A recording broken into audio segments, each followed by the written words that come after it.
What effective strategies can we implement to ensure that mountainous and hilly forests remain adequately hydrated, thereby reducing the risk of wildfires while simultaneously preventing erosion, landslides, and flash floods? Maintaining moisture in forests on steep terrain presents a unique challenge. Too little water, and the land dries up, fueling wildfires. Too much water, and we risk landslides, erosion, and flash floods during the rainy season. A balanced, sustainable approach is necessary to keep forests hydrated while maintaining soil stability. Below are practical, research-backed methods that help keep mountainous forests moist and fire-resistant without disrupting natural landscapes or increasing erosion risks. 1. Protect and restore natural water sources. Low-impact solution. Best for mountainous forests with existing water sources, springs, seeps, streams, or underground moisture pockets. Why it's important. Natural springs and underground moisture pockets help maintain forest hydration. Overuse, pollution, or deforestation can dry them up. Protecting these sources allows trees to access water naturally without human intervention. How to do it. Avoid disrupting natural springs with excessive road construction or land clearing. Restore degraded wetlands and marshy patches to hold moisture longer. Plant native riparian vegetation, plants that grow along water sources, to slow evaporation and improve soil stability. Create buffer zones around these areas to prevent contamination and overuse. 2. Small, tiered check dams, natural water retention without flooding. Best for steep slopes where water runs off too quickly, preventing moisture retention. Why? It's important. Unlike large reservoirs, small rock check dams slow down water flow without causing flooding or landslides. Allows water to gradually seep into the soil, keeping trees hydrated. Reduces soil erosion and prevents excess runoff from washing away topsoil. How to do it. Use natural rocks, logs, or sandbags to build small, spaced-out check dams across slopes. Keep them low and strategically placed to slow, not block, water flow. Ideal for dry gullies, ravines, or seasonal water channels. Encourages moisture retention without turning the land into a flood zone. 3. Swales and contour trenches for slow water absorption. Best for hilly slopes prone to water, runoff, and soil drying out too quickly. Why it's important. Swales are shallow, gently sloped trenches that catch rainwater and slow its movement down the hill. Helps water soak into the ground instead of running off too fast. Prevents erosion, reduces fire risk, and hydrates trees naturally. How to do it. Dig shallow, level trenches following the natural contour of the hillside. Line trenches with rocks, logs, or plants to further slow water flow. Space them strategically across slopes so water spreads evenly instead of collecting in one spot. Works well in areas where trees are struggling to retain moisture.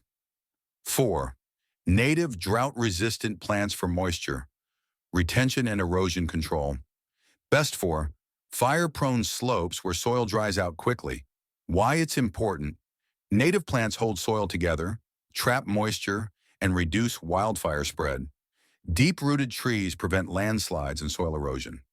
Certain plants release moisture into the air, increasing humidity and reducing fire risk. Best plants for mountainous forests. Deep-rooted trees, oak, pine, maple, hold soil and stabilize slopes. Fire-resistant shrubs, manzanita, wild lilac, mountain mahogany. Ground covers. Native grasses, ferns, mosses, prevent soil drying and erosion. Wildflowers and succulents. Yarrow lupin, aloe vera, hold moisture and survive dry conditions. How to do it. Plant fire-resistant shrubs and grasses to slow fire spread while keeping soil stable. Replace invasive species with native plants that thrive in local climates. Plant trees in staggered patterns to reduce wind speed and increase moisture retention. 5. Leaving dead logs and decaying trees for moisture retention. Best for mountainous forests with minimal human activity. Why it's important. Decaying logs and fallen trees hold moisture like sponges. Prevents the forest floor from drying out too quickly. Provides natural hydration for trees, plants, and soil. How to do it.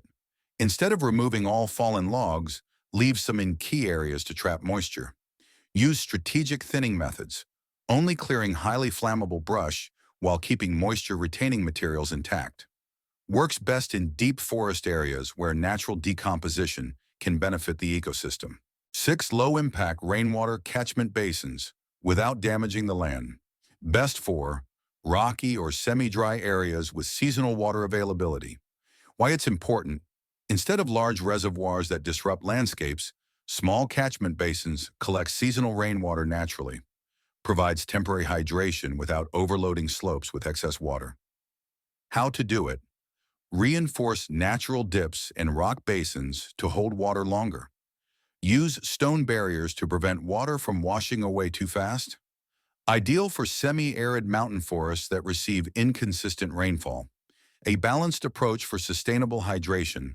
What we don't want: large artificial reservoirs that disrupt natural landscapes and cause erosion, excessive watering that increases landslide risk during rainy seasons, clear-cutting or over-thinning that dries out soil too quickly. What we do want: protect and restore natural springs and underground moisture sources.